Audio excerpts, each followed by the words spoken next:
DWDC New Gen FM 100.7 MHz. Sumasa himpapawid mula sa Barangay Fabrika, Bulan, Sorsogon, ang makabagong tunog ng radyo. Sa musika, sa balita at impormasyon, ang all-in-one radio station. This is New Gen FM. Proud member of KBP, kapisana ng mga broadcaster ng Pilipinas. The ultimate news and music radio. Sa ato, ini Matik na!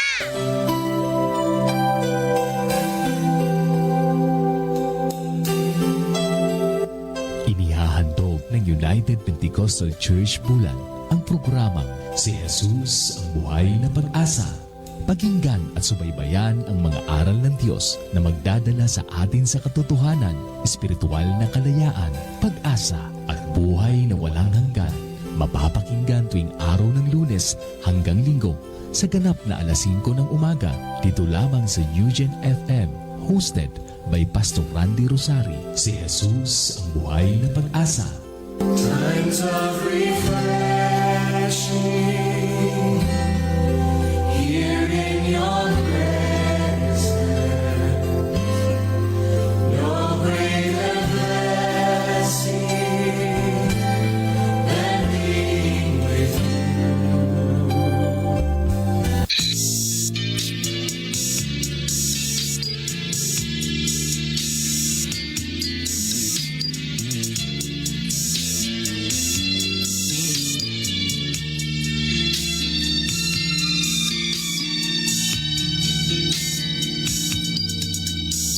Ang dating landas ko, di alam kung saan patungo. Puso at isip ko, litong-lito. Ngunit ikaw, Jesus, ang sa'kin nagbigay gabay. Inakay mo ako sa landas ng buhay. Ang puso ko'y gagalak na magpuri sa ngalan mo. Ang himig ko'y laging laan sa pagsamba lamang sa'yo. Tunay ang dakila ka, O Diyos, sa buhay kong ito. Kaya't walang hanggang papuri ang alay ko sa'yo.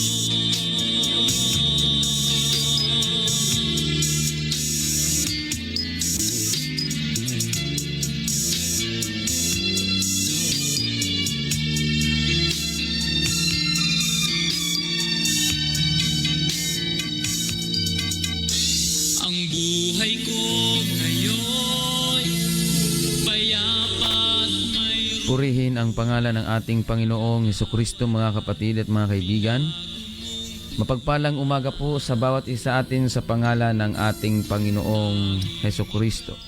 Ako po muli ang inyong lingkod, Pastor Alfred Generalo ng United Pentecostal Church Matnog, na inyo pong makakapili ngayon sa pag-aaral ng salita ng ating pong Panginoon. Muli, mga kapatid, kasama ko po si Brother Aljon sa pagbabasa ng mga salita ng ating Panginoon na atin pong tatalakayin sa umagang ito.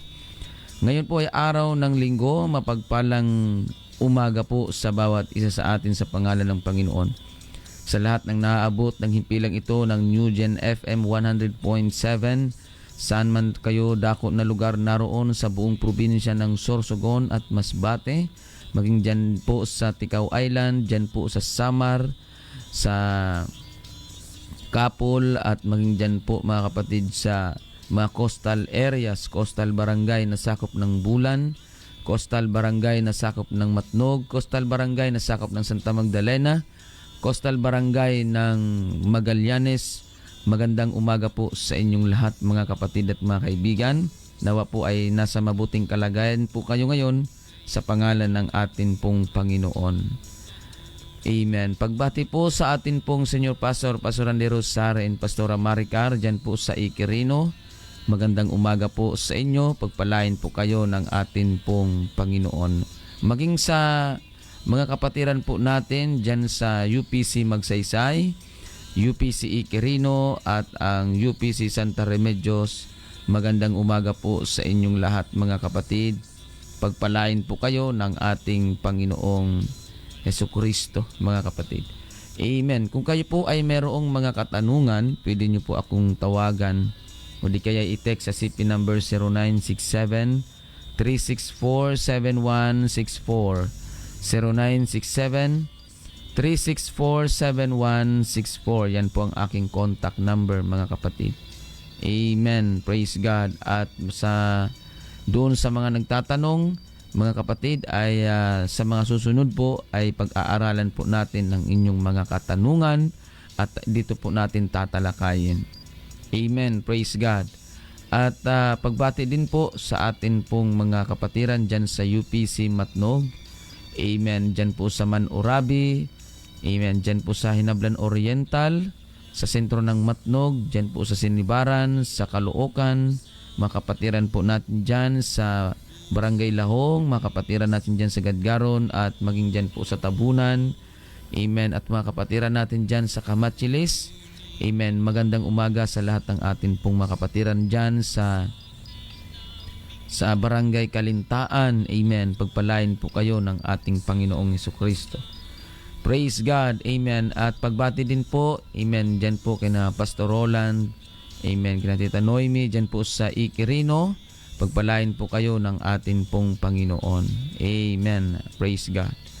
At sa lahat po ng atin pong mga kababayan, sa lahat ng atin pong mga giliw na taga-subaybay, muli po naming pinag-aanyaya sa inyo ang atin pong schedule ng pagsamba ngayong araw ng linggo.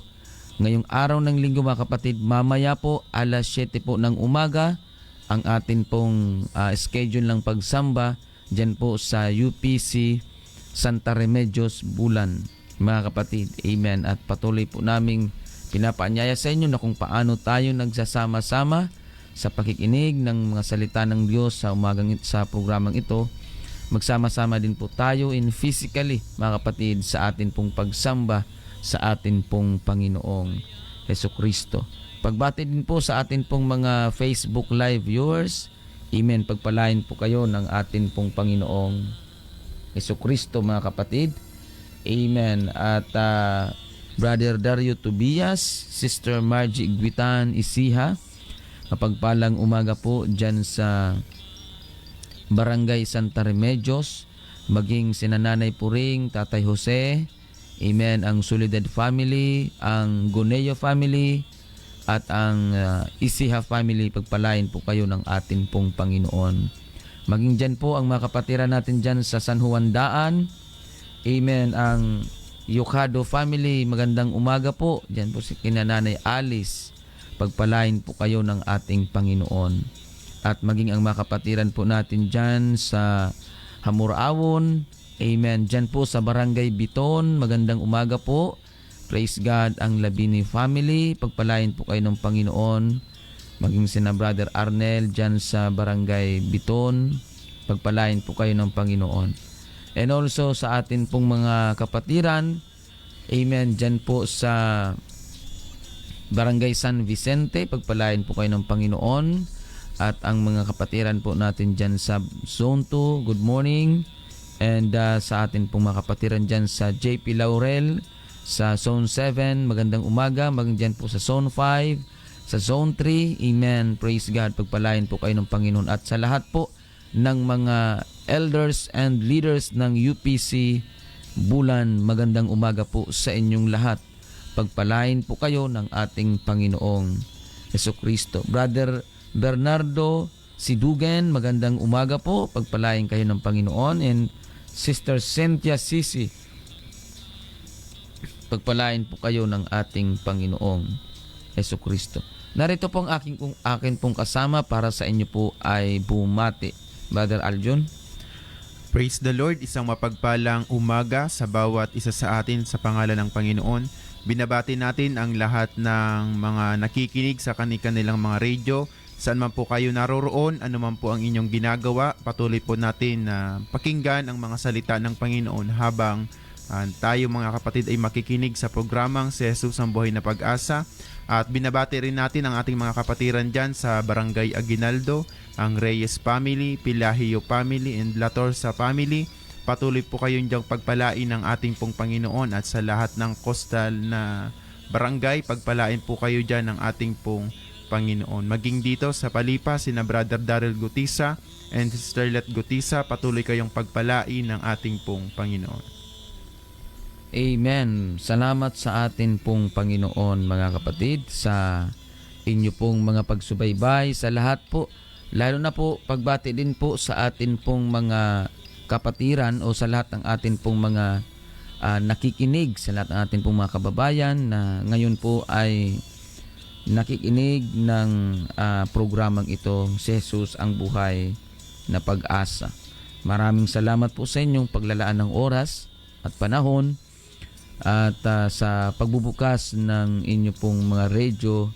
Naniniwala po kami na ang Panginoon ay patuloy na mayroong itinuturo sa bawat isa sa atin. Tayo po ay dadako na sa pag-aaral ng salita ng Panginoon na kung saan ito po ay pinakasentro ng atin pong programa. Simulan po natin sa pamagitan ng panalangin. Hilingin po natin sa Panginoon ang kanyang gabay at patnubay sa atin pong pagtatalakay.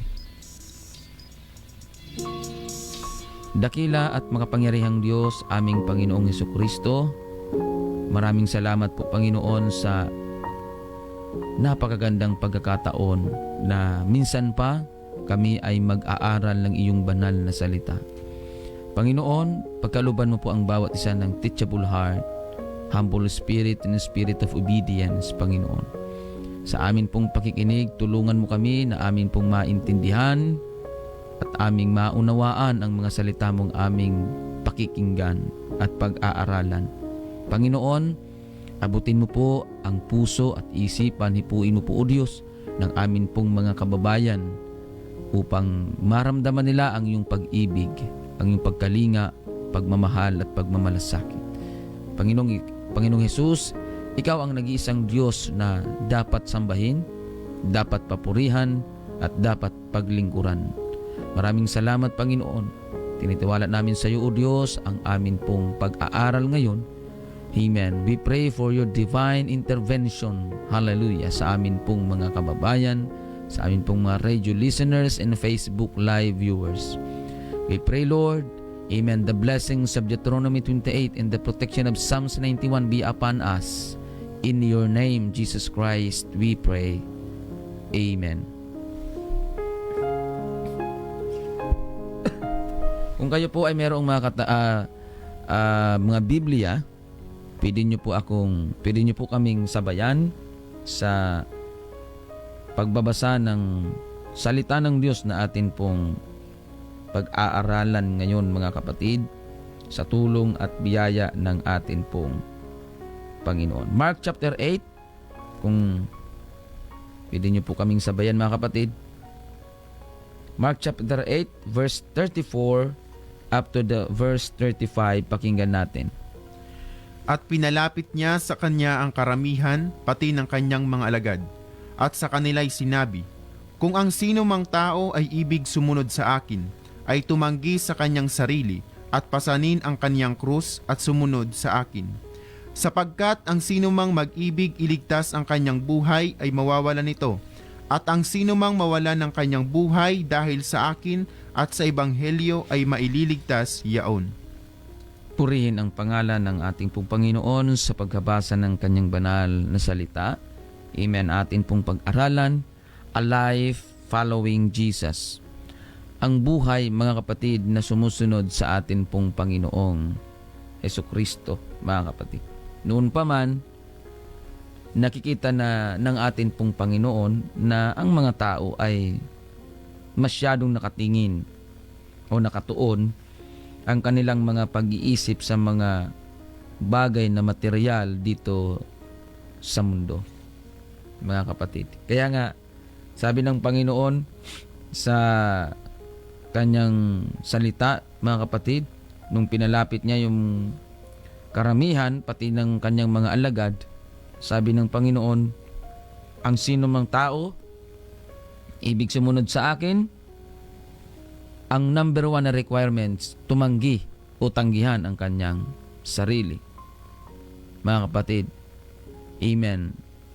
It doesn't necessarily mean, mga kapatid, na papabayaan mo ang sarili mo, mga kapatid, ibabaliwala mo ang sarili mo, kundi yung atin pong sariling kalooban, mga kapatid. Yon ang kailangan nating tanggihan. Kasi hindi natin masusunod ng buo ang ating Panginoong Hesukristo kung kung tayo ay namumuhay sa sarili nating kalooban, mga kapatid.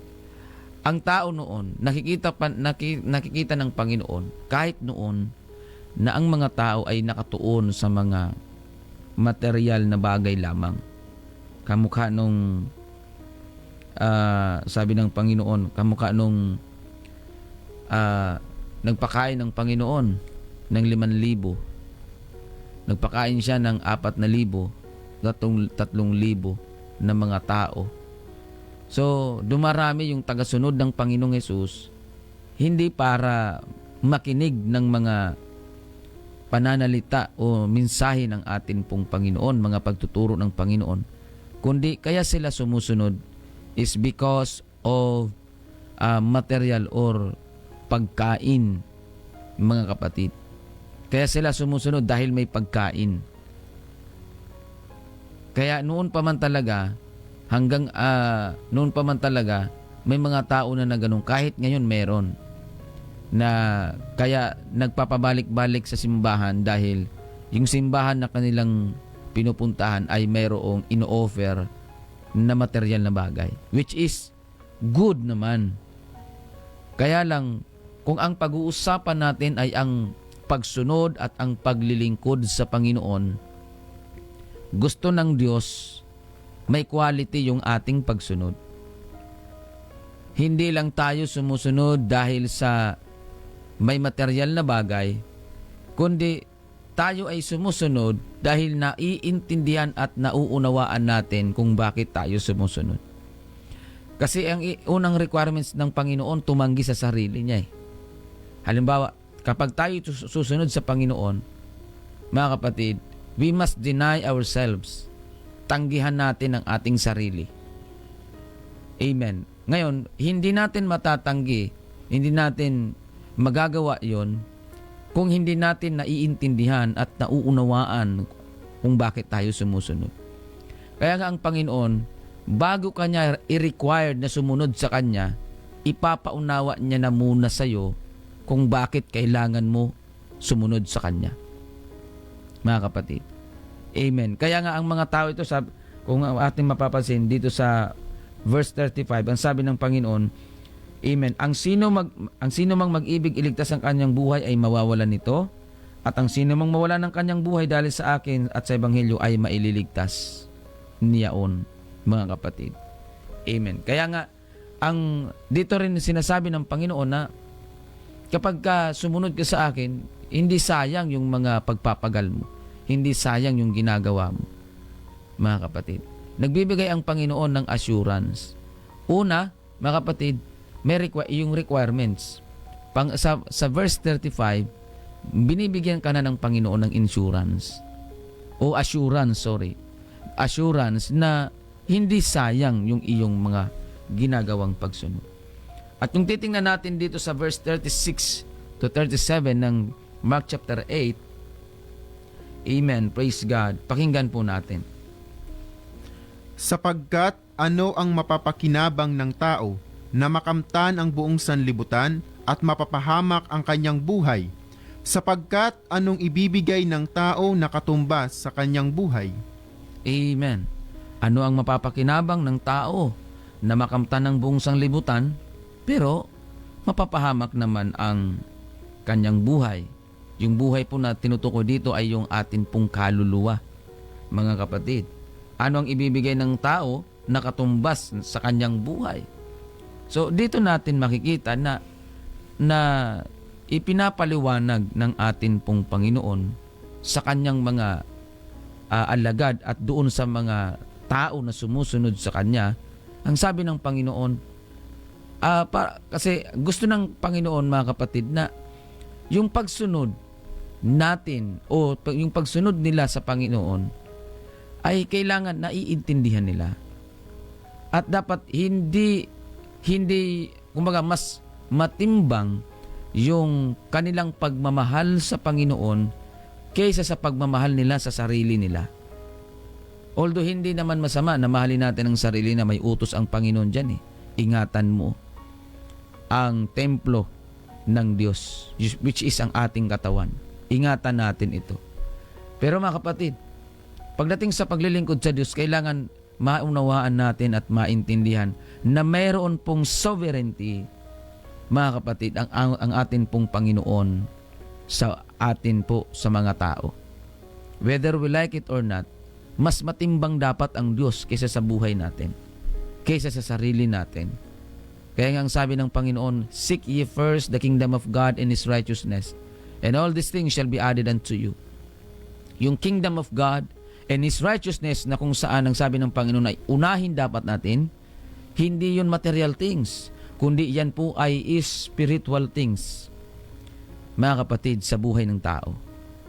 Amen. Kaya lang ang problema, ang mga tao, mas concerned sila and yung kanilang focus sa kanilang buhay ay more on material things, not spiritual things. Kapag ang focus ng isang tao ay masyado na doon sa material na bagay, nagkakaroon ng imbalance yung kanyang buhay. Mga kapatid, kasi mas nakatuon ka na, mas nakatuon na ang iyong buhay sa mga material na bagay, mga kapatid, nagiging secondary na lang yung kalooban at yung paglilingkod sa atin pong Panginoon.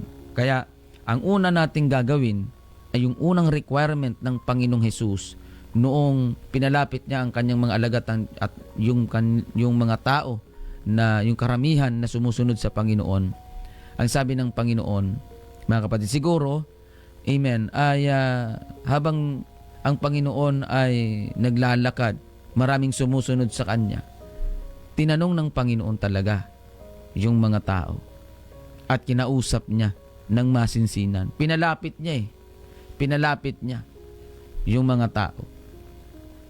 At ang sabi ng Panginoon, ang sino mang ibig sumunod sa akin, tumanggi sa kanyang sarili.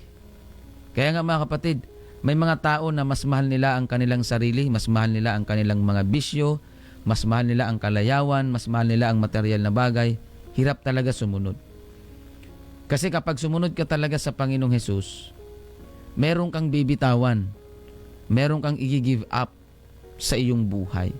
Which is na yung i-give up mo, hindi naman talaga material na bagay ang i-give up mo sa Panginoon, kundi ang i-give up natin sa Panginoon, yung bibitawan natin, yung aalisin natin sa sarili natin, una na dyan, yung sarili nating prinsipyo at mga pananaw sa buhay na hindi naman sumasang-ayon doon sa kalooban ng Diyos. Yun ang una nating bibitawan. Kasi may mga prinsipyo ang tao na anlayo sa kalooban ng Diyos.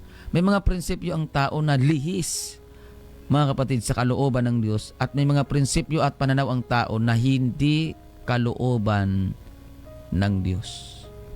Kaya mga kapatid, kailangan nating tanggihan ang sarili natin. Alisin natin, mga kapatid, talikuran natin yung mga tawag dito, yung mga sarili nating pananaw sa buhay na hindi naman talaga kalooban ng Diyos. At ito mga kapatid, pagka ang pananaw natin sa buhay ay hindi kalooban ng Diyos, walang magandang maidudulot sa iyo yan. Kaya masan nyo po yung mga taong pilosopo, hanggang sa pamimilosopo lang sila. Amen. At karamihan sa mga taong pilosopo, yung mga taong walang napatunayan sa buhay, kundi pamimilosopo. Mga kapatid. Kaya nga, kapag ang salita ng Panginoon ay malugod natin na niyayakap at tinatanggap, mga kapatid, doon lamang nangungusap ang Panginoon sa atin. Luke chapter 9 verse 23 and 24, pakinggan natin. At sinabi niya sa lahat, Kung ang sino mang tao ay ibig sumunod sa akin ay tumanggi sa kanyang sarili at pasanin sa araw-araw ang kanyang krus at sumunod sa akin. Sapagkat ang sino mang mag-ibig iligtas ang kanyang buhay ay mawawalan nito.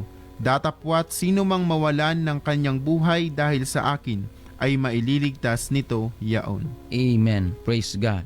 So, dito natin nakita na ang sino mang ibig sumunod, sabi ng Panginoon sa akin, tumanggi sa kanyang sarili at kanina, tanggihan, tumanggi sa kanyang sarili. Ngayon mga kapatid, ang sabi ng Panginoon, tumanggi sa kanyang sarili at pasanin sa araw-araw ang kanyang krus at sumunod sa akin. Mga kapatid, amen. So, tatanggihan mo na ang sarili mong kalooban para pasanin sa araw-araw ang kanyang krus. At doon ka palang susunod sa Panginoon. Kasi kung mapapansin dito, una, tumanggi sa sarili. Pangalawa, pasanin sa araw-araw ang kanyang krus at sumunod sa akin. Hindi ka pwedeng sumunod sa Panginoong Hesus kung hindi mo muna tatanggihan ang sarili mo at hindi mo papasanin ang krus na ipapasan na para sa iyo.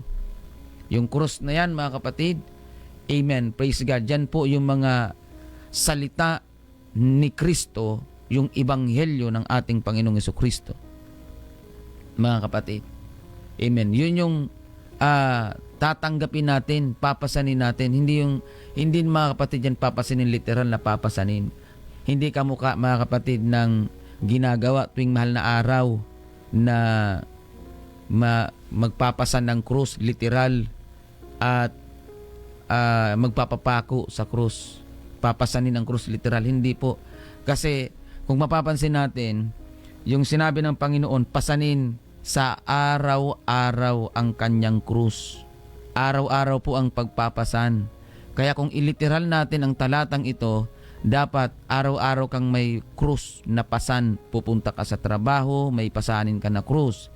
Nakahoy, pupunta ka sa eskwelahan, may papasan ka na krus. Pupunta ka ng opisina, pasan-pasan mo yung krus. Kaya hindi po ito literal na krus, kundi ito po ay krus ng mga salita.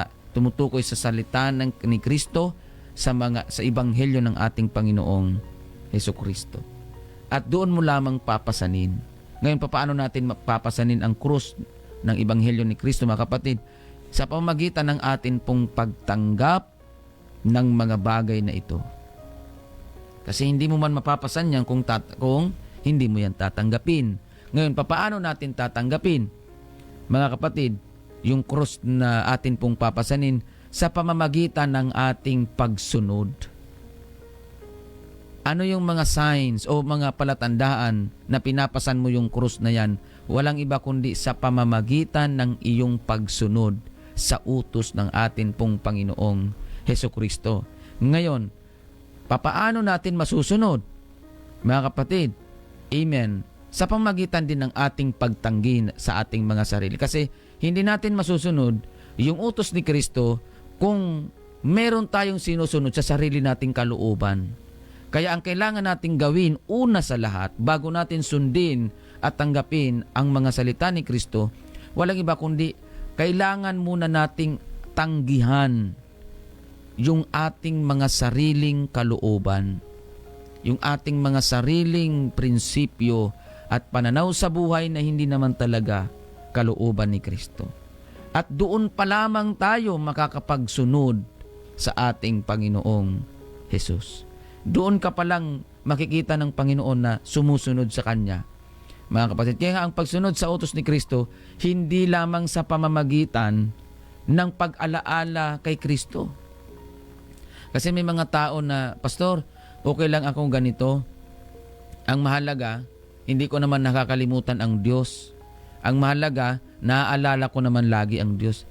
Wala pong problema tayo sa ganyan, mga kapatid. Wala pong problema sa ganyan. Dapat lamang po na kailangan kailangan natin alalahanin at kailangan wag nating kalimutan na may Diyos. Dapat lang yan.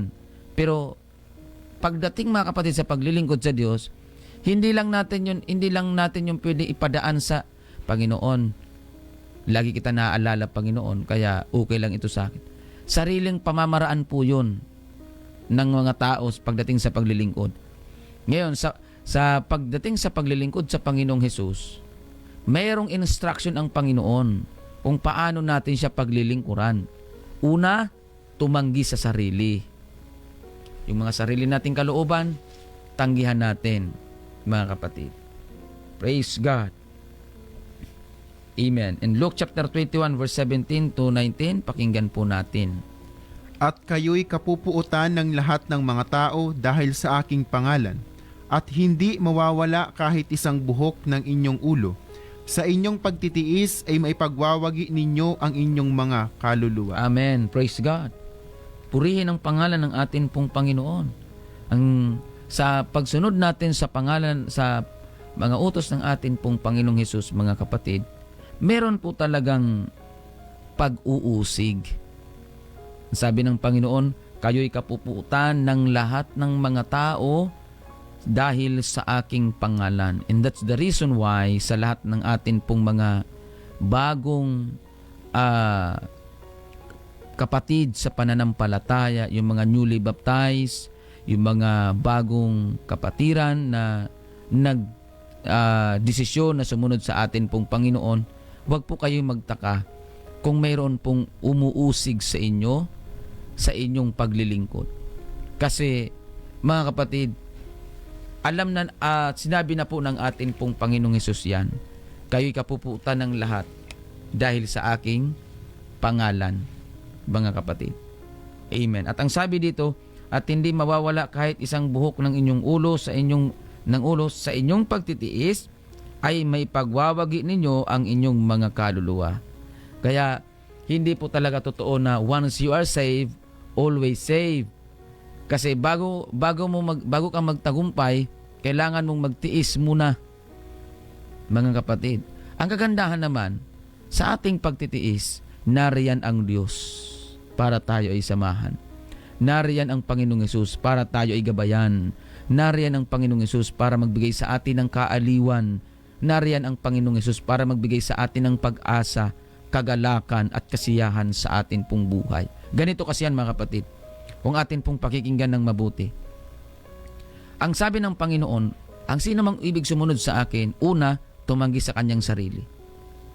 Mga kapatid, ngayon, pagka tinanggihan natin yung sarili nating mga pananaw sa buhay at niyakap natin yung mga salita ni Kristo, yun na yun mismo ang magiging pananaw natin at pananampalataya natin sa Diyos, sa sarili natin. Mga kapatid, ngayon, pag niyakap natin yung mga pangako, yung mga salita ng Panginoong Jesucristo, di ba, may tinanggihan ka, may inalis ka sa sarili mo. Yung pag-alis mo sa sarili mo, papalitan yun ngayon ng Panginoon ng bagong bagay. Kaya kaya kung ikaw ay magdidesisyon na maglingkod at sumunod sa ating Panginoong Jesucristo, kung ang dati mong kasiyahan ay mga kalayawan, kung ang dati mong kasiyahan ay mga bisyo, mga kapatid, papalitan ngayon yan ng Diyos ng mga makalangit na kaligayahan, makalangit na kasiyahan, mga kapatid. Amen. Yun ang kagandahan sa Diyos. Kapag sumunod ka sa Kanya, mga kapatid, meron siyang gagawin sa sarili mo. Meron siyang gagawin sa buhay mo. Kasi ang unang babaguhin ng Panginoon sa mga taong nais sumunod sa Kanya, una ay ang Kanyang isip, ang Kanyang kaisipan, ang Kanyang damdamin, ang Kanyang puso, mga kapatid, amen, at ang Kanyang buhay. Kaya kahit kapuutan ka man ng mga tao, kahit tanggihan ka man, kahit usigin ka man ng mga tao na nasa paligid mo, hindi ka maaapektuhan dahil may ibang bagay na nagpapasaya sa iyo na hindi kayang ibigay ng mundong ito. Kasi ang kasiyahan na naibibigay ng mundong ito ay kasiyahan, mga kapatid, na pansamantala lamang. Pero yung kasiyahan, mga kapatid, na ibibigay sa iyo ng Panginoon kapag sumunod ka sa Panginoong Jesucristo, kasiyahan yan na hindi kayang, mga kapatid, tumbasan ng sanlibutan. Hindi kayang tumbasan ng pera. Dahil ang kasiyahan na ibibigay sa iyo ng Panginoon ay ang katotohanan na ikaw ay palayain niya mula sa gapos ng kasalanan at bigyan ka ng kasiyahan, mga kapatid, na kahit ikaw, hindi mo kayang i-explain basta't ang alam mo, masaya ka lang sa buhay mo na naglilingkod sa Panginoong Hesukristo. Yan po ang Diyos, ang Panginoong Hesus, mga kapatid. Amen. Na kasiyahan na ibinibigay niya sa bawat tao na susunod sa Kanya. Kaya nga mga kapatid, lagi nating tandaan na ang paglilingkod o ang pagsunod sa Diyos ay isang paglalakbay dito sa lupa. Hindi tayo taga rito, mga kapatid. Kaya kailangan natin mag-ingat sa bawat galaw na gagawin natin dito sa mundo. Kaya mga kapatid at mga kaibigan, amen. Kung tayo po ay magdidesisyon na maglingkod sa Panginoon, amen, yung kasiyahan, kapayapaan, hindi yun kayang bilhin ng kayamanan ng mundo. Hebrews 11:13. Pakinggan po natin mga kapatid.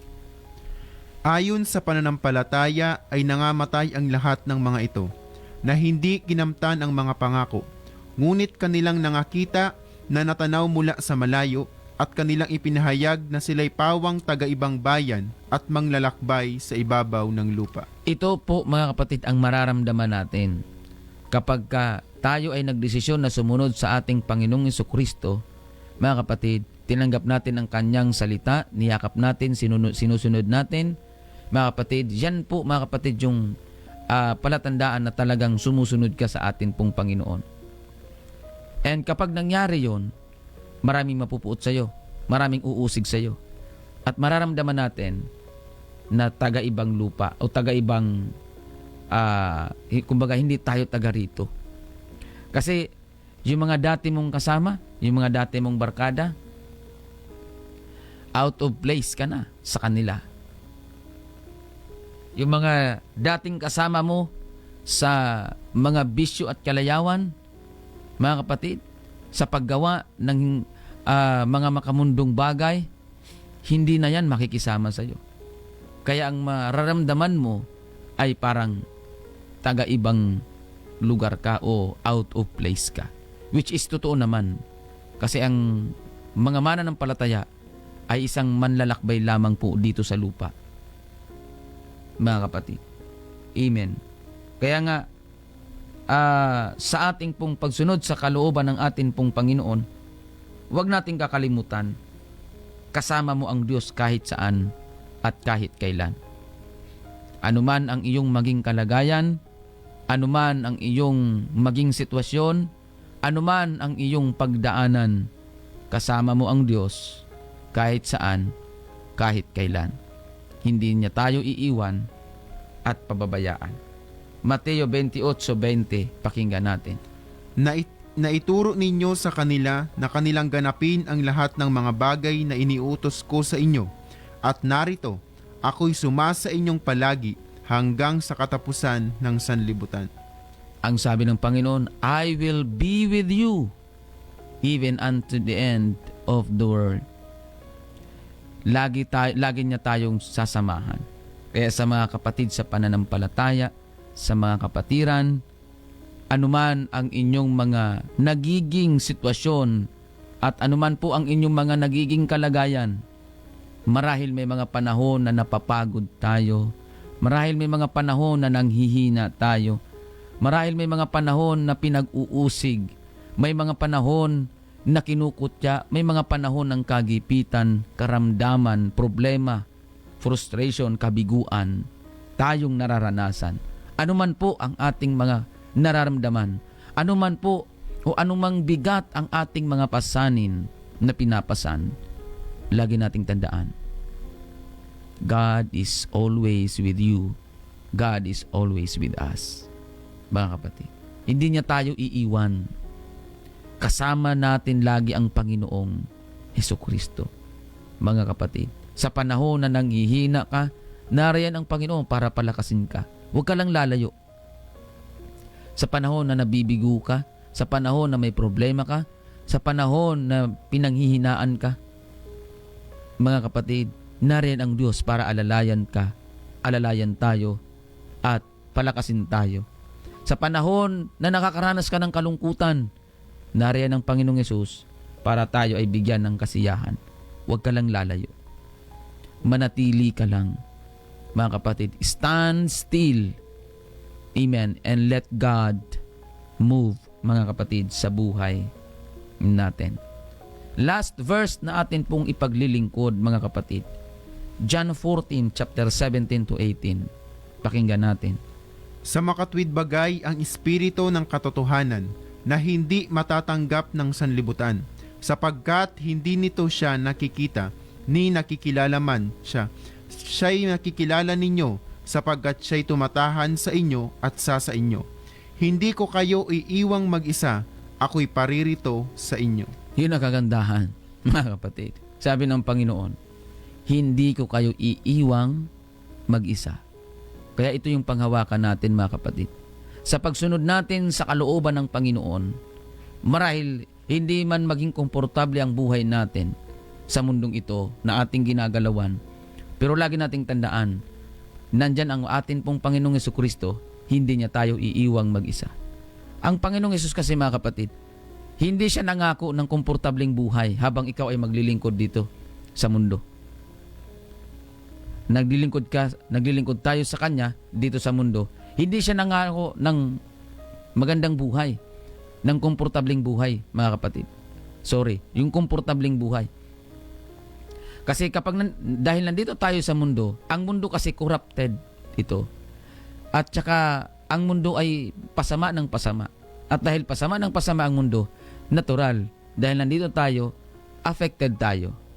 Ganun pa man, mga kapatid, kailangan nating maintindihan at maunawaan na naglilingkod tayo sa Diyos. Huwag tayong masyadong, mga kapatid, amen, magpadala sa mga sistema ng mundong ito na nagbibigay sa atin ng kalungkutan. Sabi nga ni Apostol Pablo, Romans chapter 12 verse 2, be not conformed to this world, but be ye transformed by the renewing of your mind. Amen. Huwag tayong, mga kapatid, magpadala doon sa mga, kung anuman ang mga maling sistema ng mundong ito. Ang sabi ng Panginoon, hindi ko kayo iiwang mag-isa, mga kapatid. Kaya anuman ang ating maging kalagayan, nariyan po, mga kapatid, ang Espiritu ng ating Panginoong Jesucristo na magbibigay sa atin ng kaaliwan. Kaya sa mga mananampalataya, every time na pupunta tayo sa church, sikapin natin na matanggap natin ang banal na Espiritu ng Panginoon. Sapagkat yan lamang, mga kapatid, ang tanging pamamaraan ng Panginoon upang tayo po ay bigyan ng kaaliwan, kasiyahan at kapayapaan sa buhay natin. Sa mga mananampalataya, every time na tayo pupunta sa church, wag lang tayo pupunta sa church para lang sa kung anumang mga kadahilanan at anumang bagay. Kundi kung meron man tayong pinaka-goal before we proceed, mga kapatid, amen, before we go to the church, kung meron man tayong pinaka-goal, yun ay ang matanggap ang banal na Espiritu ng ating Panginoong Jesucristo, mga kapatid, na ipinangako niya sa atin. Ang banal na Espiritu, hindi ito nakikilala ng sanlibutan. Pero tayo na nakakatanggap nito, nakikilala natin sapagkat nararanasan at nararamdaman natin. Kaya kung ikaw ay nakaramdam ng presensya ng Panginoon, yung paghipo at pagkilos ng Panginoon sa buhay mo, huwag mo yan ipagpalit sa kahit anumang material na bagay o kahit anumang mga maling pananaw ng mga tao na sa paligid mo. Kapag naranasan mo yan, pahalagahan mo yan, huwag mo yan iwala, at huwag mong hayaan na yan po ay mawalay sa iyo. Every time na pupunta tayo sa church, amen, sikapin natin na matanggap ito sa pamamagitan ng ating pagpapakumbaba sa harapan ng ating Panginoong Hesukristo. Hindi tayo iiwan ng Panginoon, hindi niya tayo pababayaan, dahil yan po ay pangako niya sa atin, sa ating paglilingkod, mga kapatid. Praise God. Hallelujah. Maraming salamat po sa inyong pagsubaybay. Nawa tayo po ay may natutunan ngayon sa ating pong pagtatalakay. Tayo po ay manalangin sa ating pansamantalang pagtatapos. Dakilang Diyos, aming Panginoong Hesukristo, maraming salamat po sa napakagandang pagtatalakay na ipinagkaloob po sa amin, na nagpapaalala sa amin na ang pagsunod sa iyo ay mayroon pong kailangan kaming gawin upang magkaroon ng quality ang aming paglilingkod sa iyo. Lord, patuloy pong ipangusap sa amin pong mga tagapakinig at tagapanood ang mensaheng ito na magpapaalala at magbibigay ng kaliwanagan at kaaliwan sa kanilang mga puso. Panginoong Hesus, we pray, Lord, for your divine intervention, Panginoon, sa bawat nakikinig at sa bawat nanonood. Thank you very much po, Panginoong Hesus. Ito po ang aming samot dalangin. Bigyan mo po ng kaaliwan ang aming pong mga kapatid sa pananampalataya. Bigyan mo po sila ng kasiyahan, kaligayahan, at kapayapaan. Sa pangalan mo aming Panginoong Hesukristo, na nag-iisang Diyos at tagapagligtas ng aming pong buhay. Amen. Mga kapatid, maraming salamat po sa inyong pagsubaybay. Pagpalain po tayong lahat ng atin pong Panginoon sa lahat po ng mga nakinig at sa lahat po ng mga nanood online sa atin pong Facebook Live. Brother Daniel, amen. Praise God. Marahay. Pagpalain po kayo ng Panginoon. Maraming salamat po sa inyong pagsubaybay. Brother Ronald Hipolito, Brother Joseph Bara, good morning po. Pagpalain po kayo ng atin pong Panginoon. Sister Ruth Almuraji, good morning. Amen. Praise God. Brad Omar Quintano, good morning. And Sister Divine Espela Guyal, pagpalain po kayo ng atin pong Panginoon. Sister Elena Murata Burabo, good morning. Pagpalain kayo ng Panginoon. Amen. Pagpalain po kayo ng Diyos sa inyo pong pagsubaybay. Muli ako po ang inyong lingkod, Pastor Alfred Generalo ng United Pentecostal Church Matnog, na inyo pong nakapili ngayon. Maraming salamat po sa inyong pagsubaybay at pakikinig at pagpanunood. Pagpalain po kayo ng Panginoon. Maraming salamat po sa atin pong Bible reader, Brother Aljon, and sa atin pong technical side, DJ Box. Maraming salamat po. Pagpalain po kayo ng ating Panginoon at ang inyong buong pamilya. Amen. At patuloy po namin ipinapaanyaya sa iyo ngayong araw ng linggo. Alas 7 po tayo ng umaga dyan po sa UPC Santa Remedios sa tapat po ng Bulan Gymnasium. Maraming salamat po. God bless everyone. Lagi po nating tandaan, si Jesus lamang po ang ating buhay na pag-asa. Diyos.